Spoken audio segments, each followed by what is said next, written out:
Historia e faraonit dhe Musait a.s.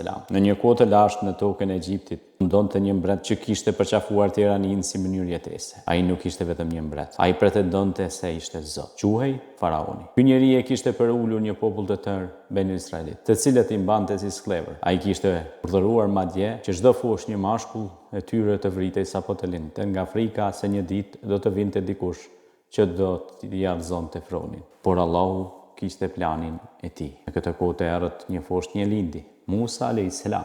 Nëna e tij nga frika e vendosi në një ark dhe e hodhi në lumin Nil. Siç e urdhëroi Allahu, lumi e çoi tek vet pallati i faraonit dhe çfarë ironie, armiku i tij do të rritej në shtëpinë e tij.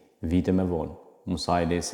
u largu nga Egjipti, por Zoti i shpalli atij detyrën e rëndë të kthehej te faraoni dhe ta ftonte në të vërtetën. Musa a.s. bashkë me vllajën e tij Harunin a.s. hyn në pallatin e faraonit dhe i thanë: "Ne jemi të dërguarit e Zotit të gjithësisë. Lere popullin e Benu Israilitëve të lirë." Faraoni u tall. Ai nuk mund ta pranonte që një nga shërbëtorët e shtëpisë së tij i fliste me kaq guxim. Ai tha: "Unë jam Zoti juaj më i lartë." Për t'i treguar shenjat, Musa a.s. hodhi shkopin e tij. Ai u bë gjarë për gjallë, nxori në dorë nga krahu dhe ajo ndriçoi si dritë, por faraoni nuk u bind. Ai mblodhi magjistarët më të mëdhenj të Egjiptit. Ata pravuan magjitë e tyre. Kur e pan mrekullinë e Musait, ata e kuptuan menjëherë se kjo nuk ishte magji. Ata ranë në sejdë dhe thanë: "Ne besojmë në Zotin e Musait dhe Harunit."